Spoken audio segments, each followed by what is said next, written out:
একদিকে যখন সন্দেশখালী কাণ্ড নিয়ে সিবিআই তদন্ত করছে, অন্যদিকে এই সন্দেশখালী কাণ্ড নিয়ে নতুন করে বিতর্ক তৈরি হলো। কারণ আপনারা জানেন যে গত কয়েকদিনে প্রধানমন্ত্রী নরেন্দ্র মোদী বাংলা এসে 3টে সভা থেকে এই সন্দেশখালী কাণ্ড প্রসঙ্গে মুখ খুলেছিলেন। আর এবার নাম না করে সন্দেশখালী কাণ্ড প্রসঙ্গে মুখ খুললেন মমতা বন্দ্যোপাধ্যায়, যা ঘিরে তৈরি হলো বিতর্ক।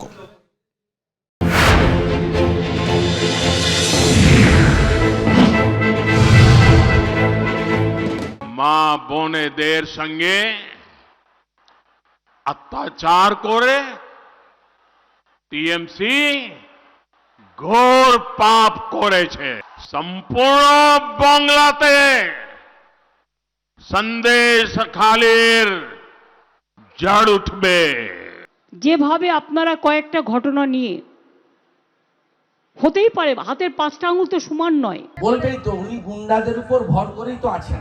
উনি বরাবর দুষ্কৃতীদের পাশে থাকেন বলে দুষ্কৃতীদের বার্তা দিলেন, এর এমন কি আমি তো আছি। কিছু কিছু জায়গায় অনেক সময় আমাদের নলেজে থাকে না, যদি কোনো কিছু অন্যায় হয়েও থাকে সঙ্গে সঙ্গে আমাদের নলেজে আসলে আমরা সেটা অ্যাকশন নিই। এবং আমি তৃণমূল কংগ্রেস কর্মীদেরও গ্রেপ্তার করতে আমি কখনো কার্পণ্য বোধ করি না। আমি চ্যালেঞ্জ করে বলছি, Bengal is the only place যেখানে মহিলারা সেফ এবং সেফেস্ট স্টেট। যে বাংলায় সন্দেশখালী হয় সেই বাংলায় নারীদের কী হাল, মমতা ব্যানার্জি যদি কিছু না বোঝেন তাহলে তিনি নাটক করছেন। দুর্দান্ত প্রতাপ সাসপেন্ডেড তৃণমূল নেতাকে জেরা করে সন্দেশখালীর ঘটনা প্রবাহের রহস্য ভেদ করতে চাইছেন কেন্দ্রীয় গোয়েন্দারা। সিবিআই সূত্রে খবর, শেখ শাহজাহানকে নিজাম প্যালেসে নিয়ে আসার পর বুধবার রাতে এবং বৃহস্পতিবার তাকে দফায় দফায় জেরা করা হয়েছে। গত 5ই জানুয়ারি রেশন বণ্টন দুর্নীতি তদন্তে সন্দেশখালীর আকুঞ্জিপাড়ায় শেখ শাহজাহানের বাড়িতে তল্লাশি অভিযানে গিয়ে রক্তাক্ত এবং আহত হন ইডির আধিকারিকরা। শেখ শাহজাহানের অনুগামীদের রোষের মুখে পড়ে আক্রান্ত হন কেন্দ্রীয় বাহিনীর জওয়ানরাও। ঘটনার দিন সকালে ঠিক কি ঘটেছিল, তিনি কখন জানতে পারেন বাড়িতে ইডি এসেছে, বাড়িতে ইডি অভিযানের সময় তিনি কোথায় ছিলেন, বাড়ির সামনে শয়ে শয়ে মানুষের জমায়েত হয়েছিল কার নির্দেশে, ইডি অফিসারদের তার বাড়িতে কেন তল্লাশি করতে দেওয়া হয়নি, বাড়িতে কি এমন ছিল যে ঢুকতে দেওয়া হলো না ইডির আধিকারিকদের।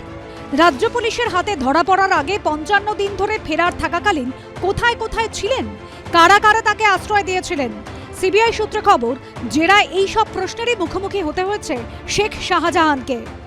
5ই জানুয়ারি শেখ শাহজাহানের বাড়ির সামনে ইডি এবং কেন্দ্রীয় বাহিনীর জওয়ানদের ওপর এভাবেই চড়াও হতে দেখা গিয়েছিল শতাধিক মানুষকে।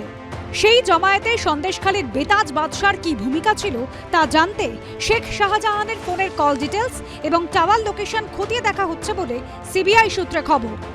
5ই জানুয়ারি সকালে সন্দেশখালী, রাতে বনগাঁ। তৃণমূলের 2 নেতার বাড়িতে দুর্নীতি তদন্তে গিয়ে হামলার মুখে পড়তে হয় ইডিকে। সেই ঘটনায় কলকাতা হাইকোর্টের নির্দেশে ইতিমধ্যেই 3টি নতুন এফআইআর দায়ের করেছে কেন্দ্রীয় এজেন্সি সিবিআই। ইডির ডেপুটি ডিরেক্টর গৌরব বারিল শেখ শাহজাহান এবং অজ্ঞাত পরিচয় হামলাকারীদের বিরুদ্ধে স্থানীয় থানায় অভিযোগ দায়ের করেন। দ্বিতীয় শতপ্রণোদিত মামলা করেন ন্যাজাট থানা পুলিশ।